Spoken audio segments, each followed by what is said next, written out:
sing, Yeah. Gloria. Yeah. Okay, let's sing.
So, I'll ask you all, so what, the aspects of her conducting playing, her conducting box, which is more prominent, the vertical aspect or the horizontal aspect? Horizontal. How much time does she spend with her arms out to her sides? Beats 2 and 3. And they're out a lot, right? I mean, it's not like they're this far. She's talking about in the third person. It's not like they're this far, but she's really about that far a lot of the time. Are you aware of that? Mm-hmm. Well, I think it's also just not having been in front of someone talking about where I'm at, and Sure. also just thinking of using this space, and this is very much so a vertical place of teaching. Did you remember our ta-ta-ta exercise? Yeah, absolutely. And how much easier? Totally buy into that, yeah. So what you really don't have, from my perspective, or what you're lacking quite a bit, is an ictus point on 2 and 3. So we get 1, and you do lots of nice music things, but we get 1, and then we get sweep, sweep. 4 is not so bad, and 1. Okay. So now the 2 beats in the middle of the bar lack a starting spot. Or something like So that. widen the width. I mean, excuse me, shorten the width. Narrow width, yeah. And I don't really think it needs to go all the way. But you're doing a little bit what Katie was doing too. So you stop here a little bit on 1, and then instead of moving this, you move your baton. Okay. But this should be, and this, you don't need to do this right now, but if you look at my conducting text, this is all, did you ever read my conducting text? Yes, of course I do. You were- It was you were- on your syllabus. It's on my syllabus, and I also, it's. Avoid this text. Yeah. Yeah. Don't read this one. But you know who all that comes from? Don't read this one. Is Terry Murray. Oh, yeah. When he was sitting there, like, he was our orchestra teacher at Cincinnati. Right. Brilliant man. I mean, brilliant. Very good conductor, percussionist also. I mean, brilliant. So he would walk up through the hallway and go, David, and monotone, it was never a melody. And he would say, he'd go, yeah, what is it? And I'm going, well, I didn't hear a melody. I didn't hear and he's going, he goes, it's the clarinet from the measure 32 of Prelude to the Afternoon of a Faun. Like, why would you know this? And I go, yeah, it's just because you don't have a melody. But I mean, he taught conducting for a while, and then he took, which I thought was backwards, then he took us aside, in my class anyway, and then he started teaching us some things, and it was eye-opening. I'd been teaching college for 8-9 years by the time I got there, more probably, almost 10. I mean, I'm sitting there going, okay, first of all, you should have started the semester this way, and secondly, this is the most brilliant thing I've ever heard. So what I did was fix it up a little bit, put it into words and stuff, but I mean, really, I stole it. It's Terry's thing, but I have the drew very badly here. But like, yeah, and so the bottom line is, that and that should be the same distance. So if if this is like, because the worst thing you can do as a conductor is change speed. And you're changing speed all the time. Now, your tempo didn't vary very much. So your musicianship is overweighing your conducting thing, and that's a good thing. But if this is, for you, 8 inches, this should be 8 inches. So and right now we have yum, so in order to cover twice as much distance, you now have to speed up. And that's a very dangerous thing for conductors. Because the one thing you're there to do is what? Overall, everything else. Keep the tempo, yes. All 125 people who are playing and singing this depend on you. And you have to be the one that goes down. This is the tempo. And so boring is a little better sometimes in there, but you're very, what you want us to do, when I keep yelling about the how we're supposed to sing this, you're pretty good about, I think. But make this a little bit more textbooky. If that's a word. I'm going to have to be, sure. Yeah.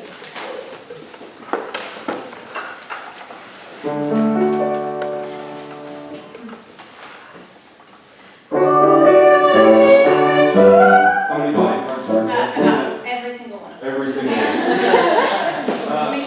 That's, I'm going to lower that just a hair. And I notice I tilted it this way, because this way, and when it was higher, I'll put that up, covers your conducting plane. So now you're forced to kind of, even subconsciously, do something funky.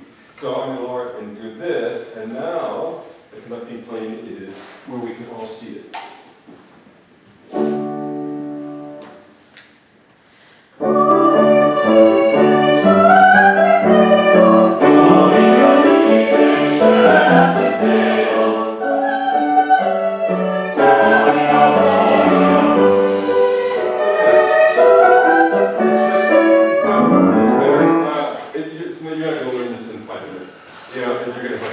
Fix it up again. But I think that's better, and I still think that containing that box makes it clear.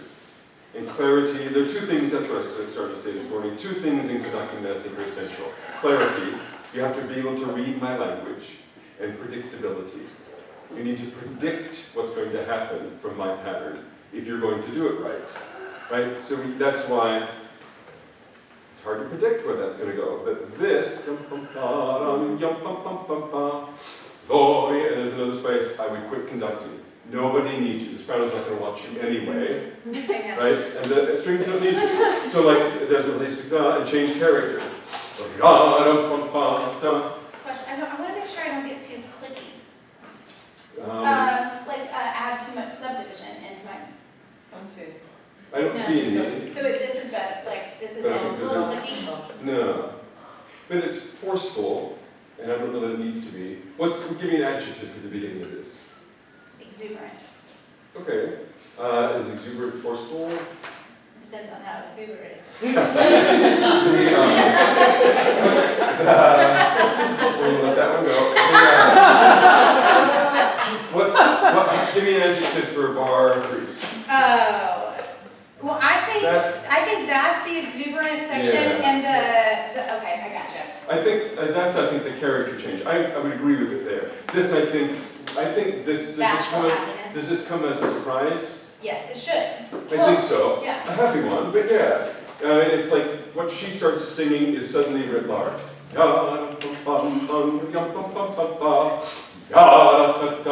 So like in musical theater, it goes from the personal to the universal.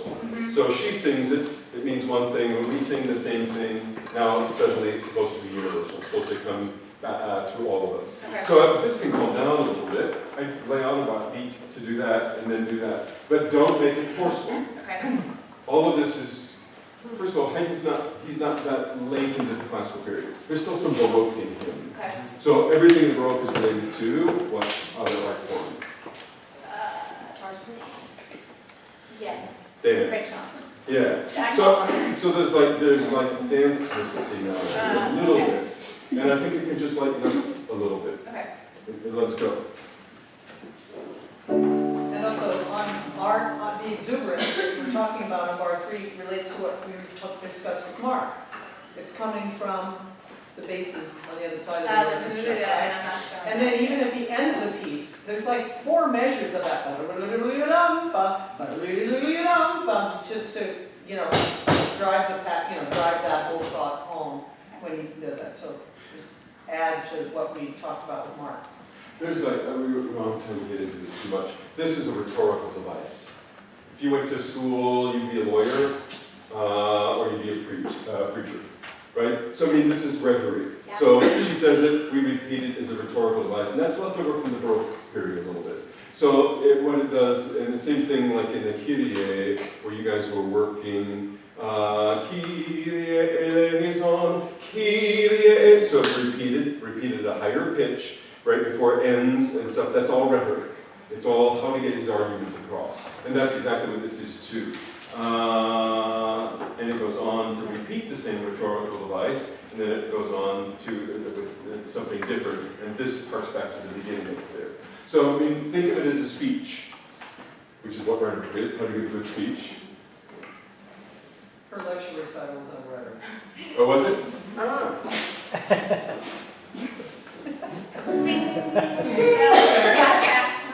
You got the degree, let it go, it's fine.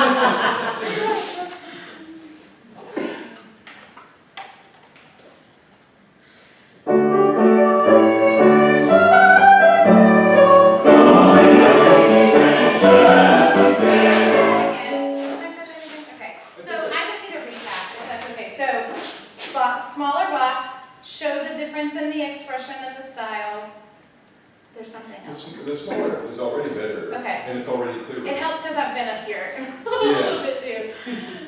Okay. Do it again. Don't forget the bass. Okay. They're over there.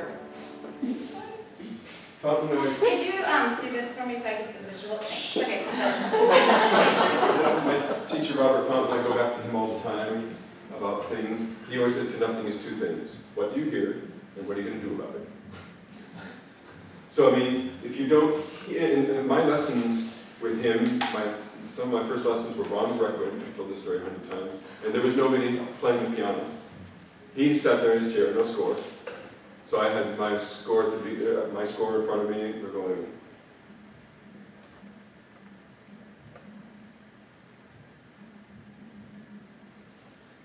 hearing it, he's sitting there, well, you forgot the violas. And his point was, if I didn't hear that the violas were supposed to come in, I was never going to conduct them. So if you don't hear that the basses are going to go, it won't make any difference. It's not an academic thing. You have to hear that the basses are going to play that. And then you'll do something about it. But if you don't hear it, you can't do that. And he means it the other way too. You hear the tenors and you're going, what don't I like about that? All right, that's what I got. What am I going to do about it? Well, kick Paul Sharp out, and then... Actually, just make him sing in the recording session in the back row.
Sing loud, rather than sing loud. Now you've got a whole beat. That's a long time in music. Yeah. You've got a whole beat to get them prepared in there.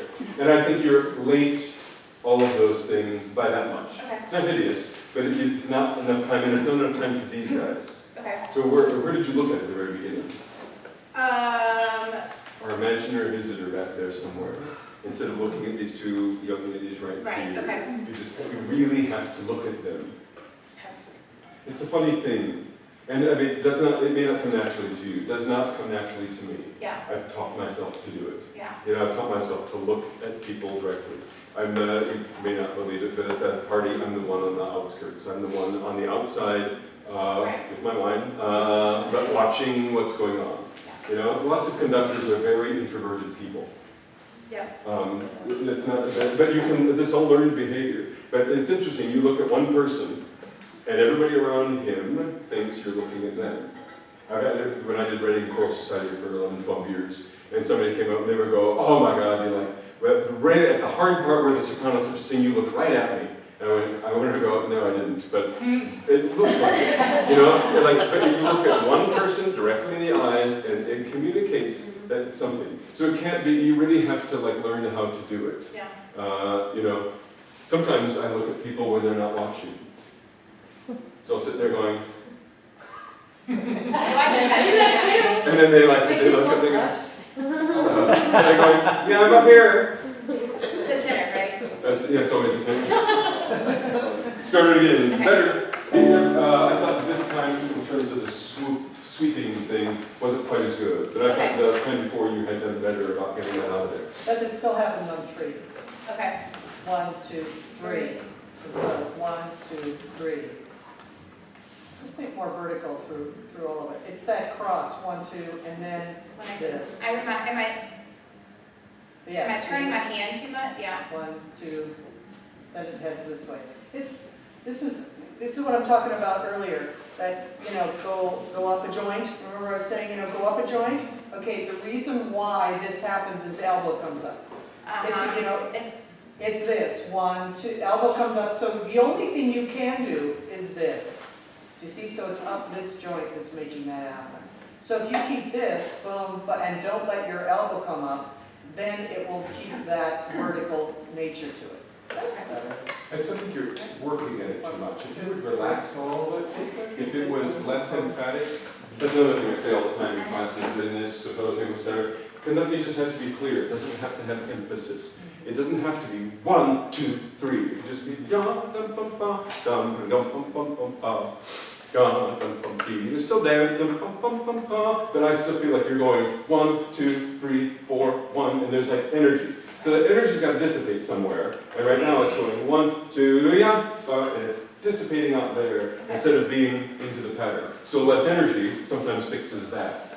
So just relax it a little bit. Connecting, like we do what we do.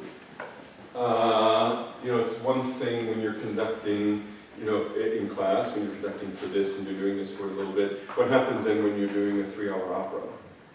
And you're using that much energy. Yeah. You'll die. I mean, you really will. You can do it when you're 20. You can't do it when you're, but I mean, it's not that much work. It's work in a lot of ways. It's lots of mental work. But the physical part of it is pretty easy. Conductors work until their 90s. The physical part of it isn't hard. But you're making it hard, and you're making it hard with a really bad joint, which is this one. So I would go down, instead of going up a joint, go down a joint. So like, the fulcrum is really there. And not with that shoulder is getting into the act all the time. Okay. I'm going to make one other comment, and I think this is important, just in general. It's applicable to Baroque as well as classical music. And David was just demonstrating that, the down, down, down, down, down, down. And that music, I think classical music and Baroque music is never down. Most of it is all up. It's all dance-like. So maybe if you're thinking, instead of thinking down, that you're thinking it's up, up, up, up, dee-da-da-da-dee-da. There's a lifting out of the beat. It's like singing the Hallelujah chorus and going like, Hallelujah, Hallelujah, the only way you can sing it is if you grunt it, okay. But if you do this, Hallelujah, up, 1, 2, 3, 4, it's really back-asswards because I'm doing the beat going up rather than down, aren't I? 1, 2, 3, 4, 1, 2, 3, 4. But now the music has lift and dance. And this is Haydn. This is Mozart. This is Bach. All of them have that lift. So, and in contrast to what David talked about at the beginning of the afternoon, which was all the Renaissance stuff, that's all the other way. All this, but this is not that. It's all like hot stove conducting. Up, up, touch the griddle, and get up, and don't put your, it's not, is it hot? Yeah. It's tick, tick, tick. Right, see if that helps. There's very little music that's heavy. Most of it has lightness in it. Most of it has dance, even when it's loud. It moves forward in time. Thank you.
happening here, where did that The measure strings are, is? Yeah, the strings are trading melodies back with. Da, da, da, da, in what form? I don't know. What is, give me a better word for it than they're trading melodies back and forth. They're imitating. Okay, musically, in what manner? In other words, here we go, Mr. Schomper, what's its musical content? Oh, what is it saying within this? Well, maybe, but what the strings are doing something here, the violins. They're in dialogue? They're in dialogue. They're talking, they're having a conversation. Lots more interesting than some soloist going, Okay. right? She's background. So how can I, yeah, So I think you just need to let them know they're there. okay. So, you know, and it happens all the time in music. I mean, you sometimes like in rehearsal have to stop and explain for that. So just now we have a three-way dialogue going in the third movement of Chichester Psalms with the cello, three solo cello. And I'm going, you know, like looking at the second cello, and going, you're not holding up your end of the conversation. She's going, this is what I believe. This is what I believe. It's like, I said, it's not equal. You guys have to be equal. And there's a third one, Leah, and I said, you're in there a couple of times, and you have to jump into the dialogue also. And then they started playing it like it meant something. So I think you can communicate that to them, but that's far more interesting than the 4/4 that you're conducting. Okay. How can I show them like, yes? Well, I think you get the beginning of it. Uh-huh. So,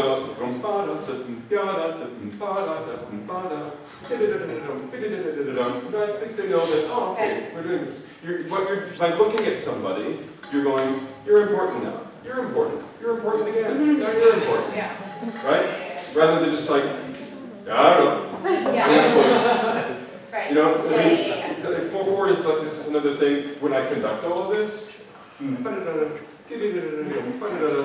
know, I don't think so. Right. I think I just, you know, but as soon as you're in 4/4, it's really hard to get out of 4/4.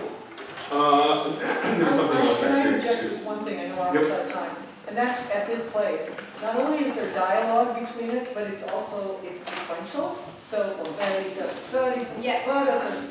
so it's a sequential thing as well, so we want to bring that out. But David just demonstrated kind of how he conducted it, and what this music does. You don't want them to go this. It's one, so he did 1, 3, 1. It's almost like 1, 3. It's like 1. 2 and 4 are not important, and because if you go 1 da da, you know, 1 da da ti da da da. Do you see what I'm saying? Is that you can't treat them all the same because you want them to go 1 then 1 so it's 1 and 3, 1 and 3, 1 and 3, 1 and 3. 2 and 4 are minimized. If you do them with equal thing, they'll go 1. They'll all be the same. They won't. Do you see what I'm saying? Yeah, I gotta give them the space to make them. And in real life, again, it's not one person. Right, It will be Saturday, but in real life, it's 12. right. 12, and all of them have to go, and it's an offbeat, which is even harder. So, so they start to talk to each other, but you're really kicking them off of the rest. You know, it's like a little slap, just to get them off of there or something. And again, better by the way with almost all that stuff, but it still seems too heavy to me. Okay. And no amount of musculature will solve that. I'm beating it. I'm just kidding. A beer salt will solve it. Or wine, or Yeah. scotch. Yeah, there was something else back there, but I don't know. I'll see it in front of me. Okay. All right, break time. Okay. So, Thank you. 45